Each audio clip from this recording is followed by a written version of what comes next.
G'day everybody, welcome back to another portfolio review video. To my subscribers, good to see you again. Thanks for joining me. And if you're new to the channel, g'day. Today we're looking at my matte painting work that I did on The Fifth Element. This was my first film industry job. This was my first matte painting job ever. And this was my first matte painting that I ever worked on. One thing I should quickly point out is that this guy, the Mondoshawan ship, was a miniature. So this was definitely not part of the matte painting, although I had a layer of that which I could put over the top of the image for context.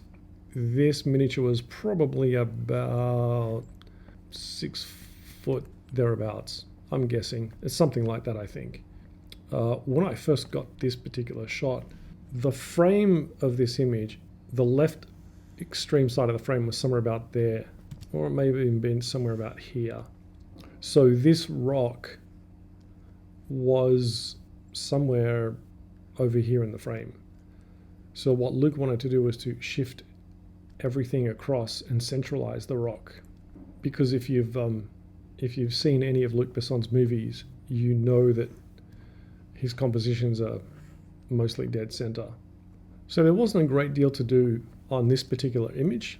The background was a photographic plate that they shot on location, so I had to shift the frame that direction, centralize the rock, and then fill in all of this here.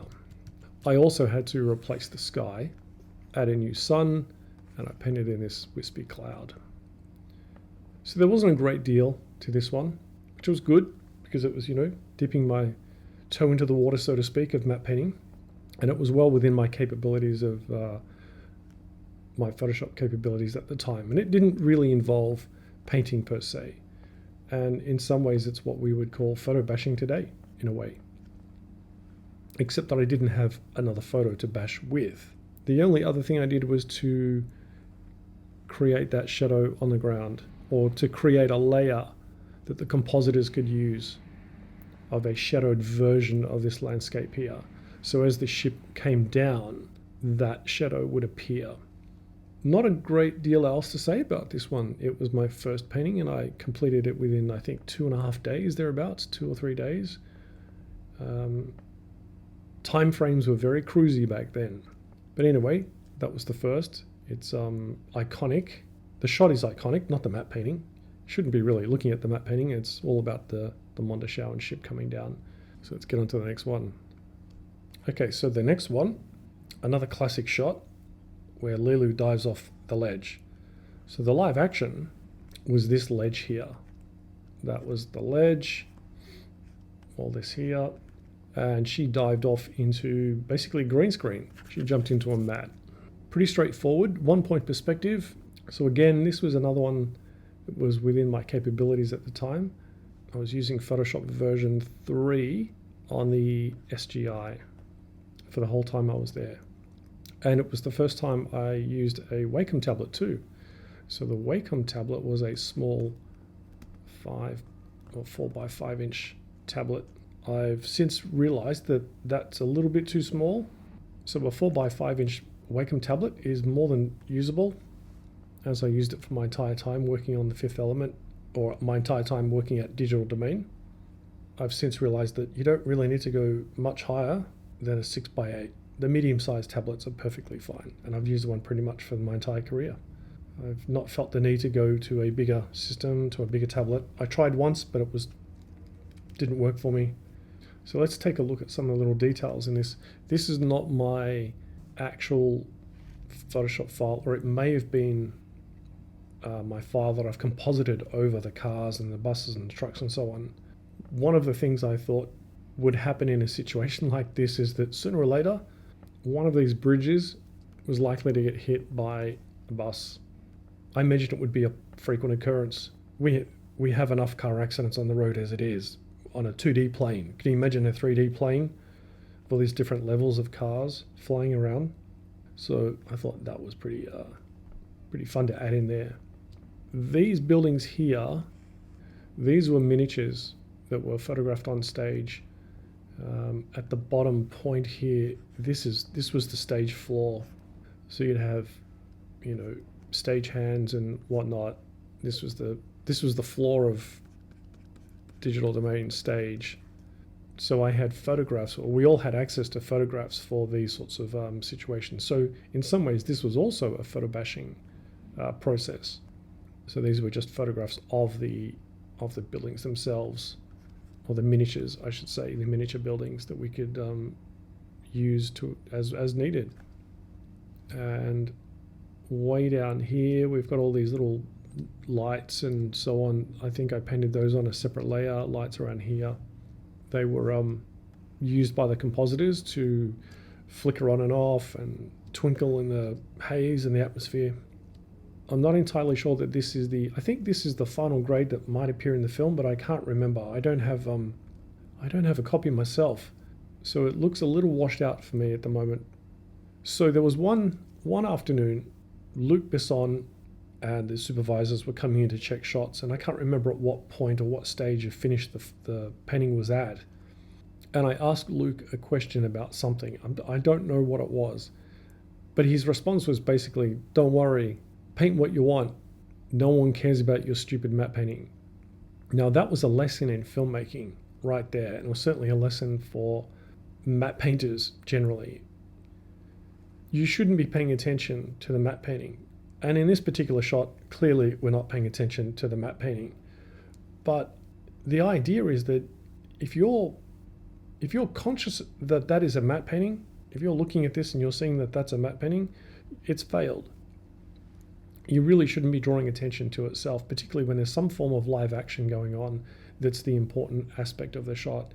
There should be story in there. What is the part of the story that you should be paying attention to and not looking at the details of the matte painting? The background is a background and it fills in the story, but it really shouldn't be the prime focus. And Luke was right. I could have painted a jam sandwich down here and no one would have paid any attention to it or noticed it at all. And rightly so. That's how it's supposed to be. All right, so let's move on to the next one. Oh, before I go to the next one, here is I've lost some of my files. I've lost most of my files, the original Photoshop files of the film. But this is the only remaining piece I've got of the original matte painting without all of the cars and all of the traffic and the live action. You can see all these little dots down there and all the lights and so on. Not a lot of detail. I would do this completely differently today. I would do this very, very differently. I now know and have techniques to make this a lot more believable. But as I'll mention later in one of the other matte paintings, the fifth element is not really realistic. I think some of the paintings were realistic, but a lot of them, we seem to fit into a style that was graphic novelish, slightly realistic but graphic novelish or illustrative that worked for the film, but I don't think they'd hold up today necessarily. I did three matte paintings. This one further on when she's falling. There was one very similar to this lower. Now, if you're ever watching The Fifth Element and you want to know what shot number you're watching, at least the city scenes where we're looking above and we're looking down into the traffic, you'll notice on the top of the buses, they have a number. This is LE10. And that's how you know you're looking at, or what the shot number is. That's how we all knew. You could see a bus go past, and there was always a bus in the shot, and the buses always had the shot number. So if you were in any doubt as to what shot you were working on, you just had to look at the buses. I'm not entirely sure what this means. JS71, I think. I'm not sure what that refers to. Anyway, so let's move on to the next one. Okay, this is another classic shot. Now, some people are a bit confused about what constitutes the matte painting and what is live action. The live action is the little Thai restaurant boat with the actor. The engine under here is CG. All these buildings in the foreground are miniatures. So all these guys here are miniatures. Separate miniatures, possibly shot in separate pieces, I'm not sure, but they were miniatures. This one back here is just a copy. I just cut and pasted this guy and put that there for the matte painting, as you'll see in a second.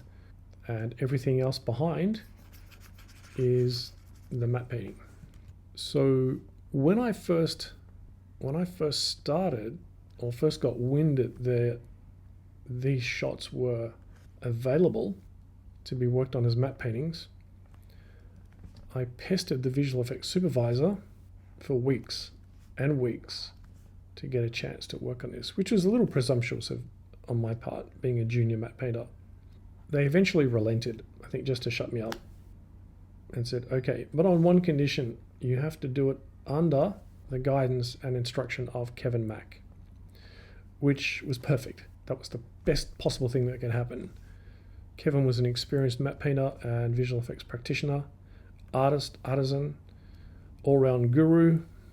And so what he did was he guided me through the process. We had a 3D...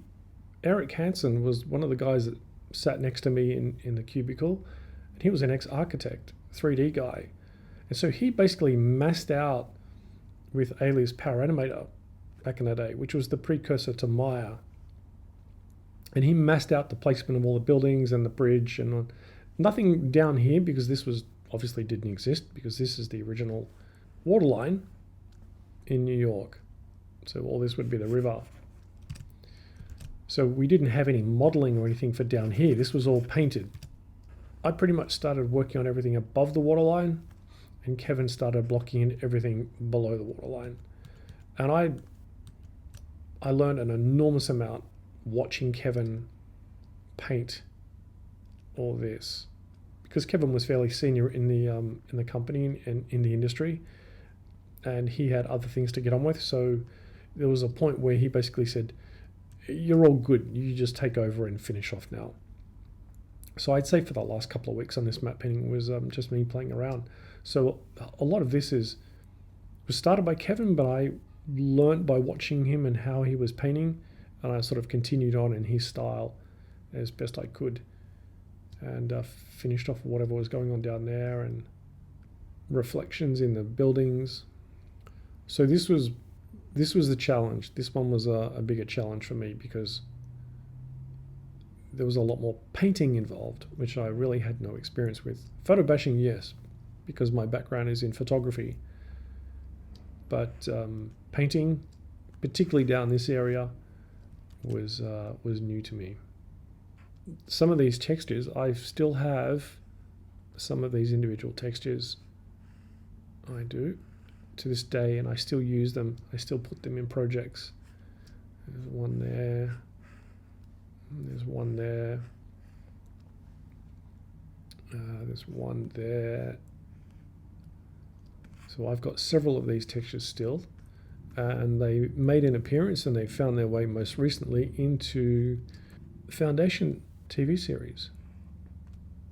So there is a bit of Fifth Element in the Foundation for all you fans who would like to know those sorts of things.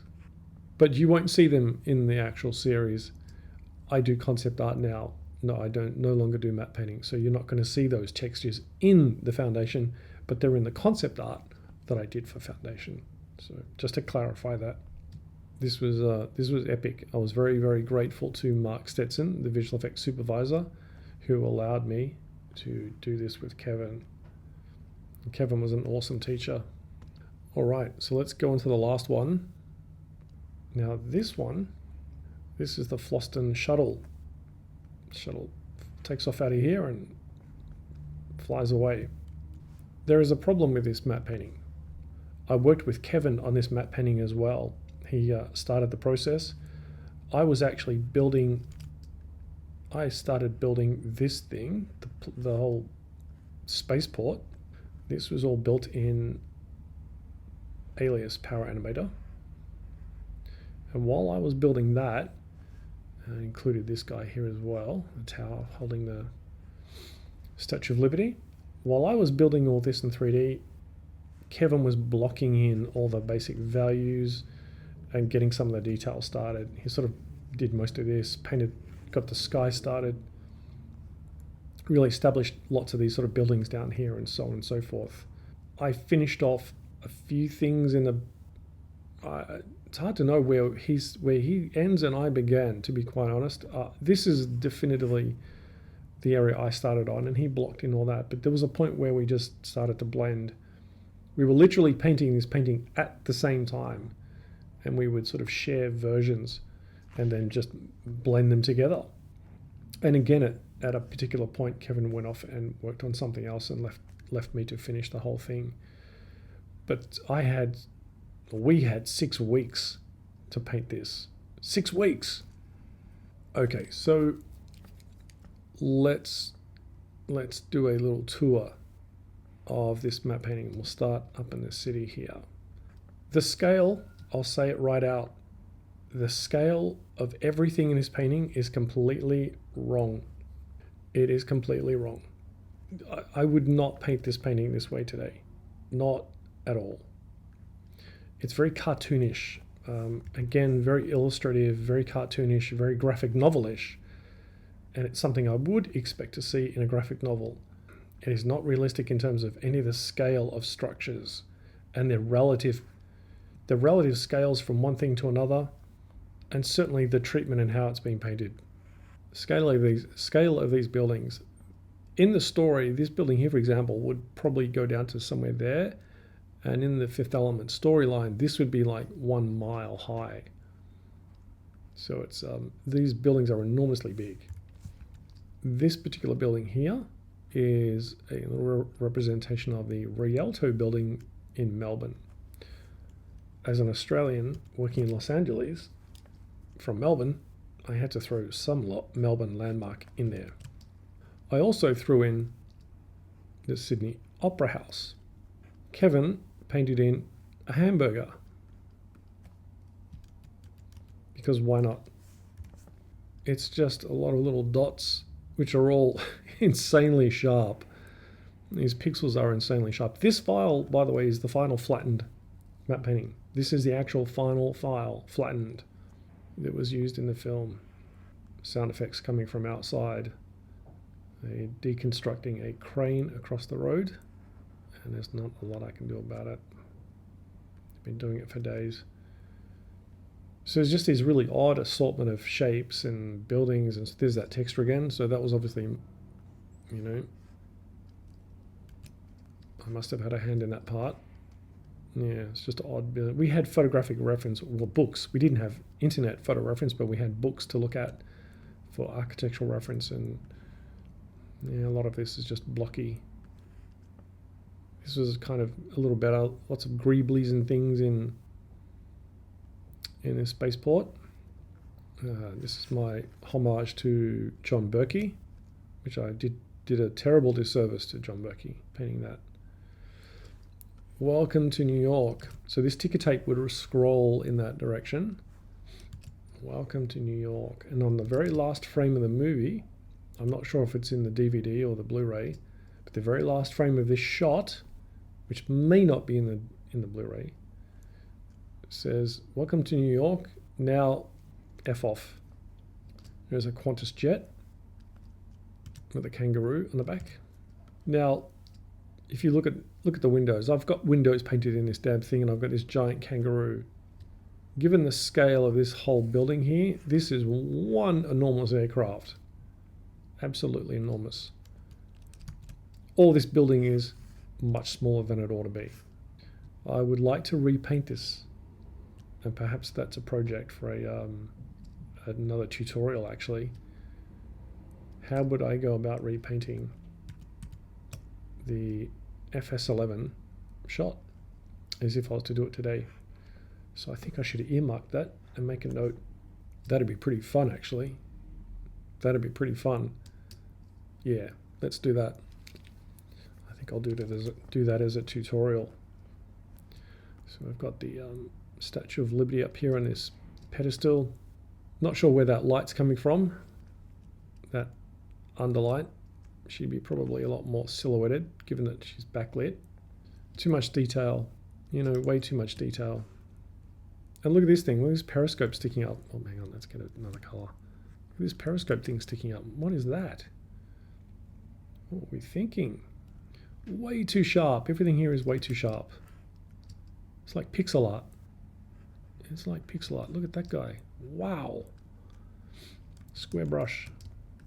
Don't get me wrong. A little bit of Venice down here. That's right. I put this in because we were working in Venice, Los Angeles. So I put Venice, Italy, into this scene. I suppose being New York, this would be Little Venice.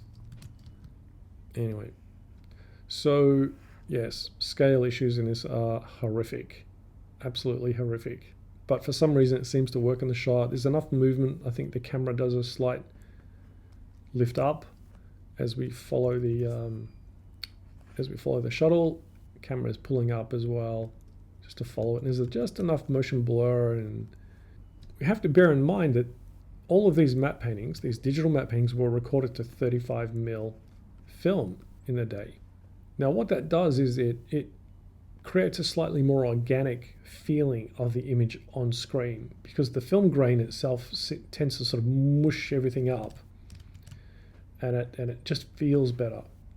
So when we first recorded this one, because I painted this at 4000 pixels, 4K res, which is nothing today, it's minor.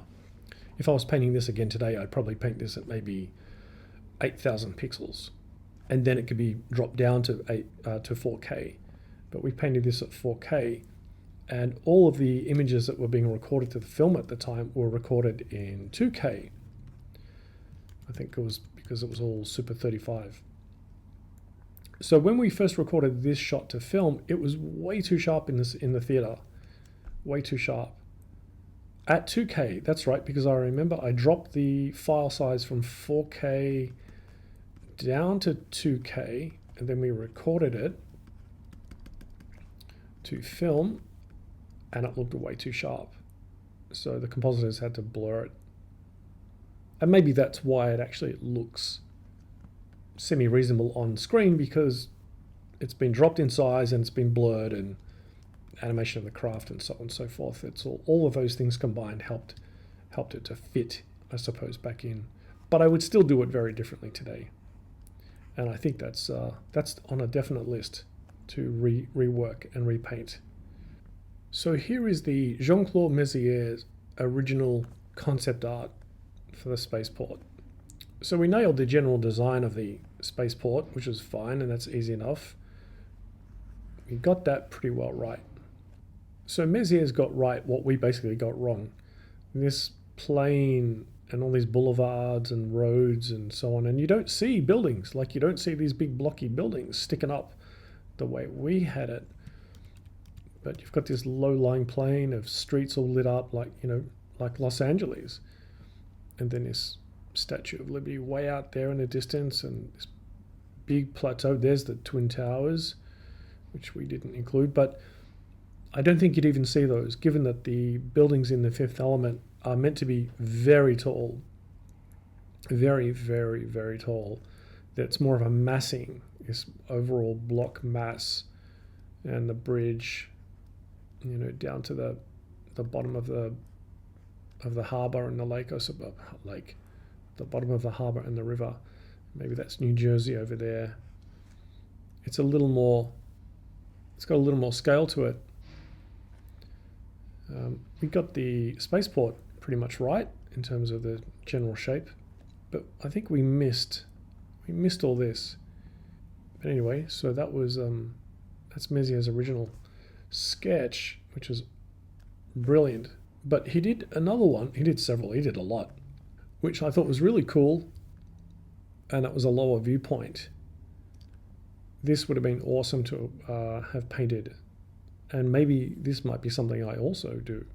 Maybe a combination of this structure, which was the final structure. This is what we went for. So maybe that in combination with this viewpoint, looking up at the Statue of Liberty and this plateau, this butte of New York, Manhattan Island.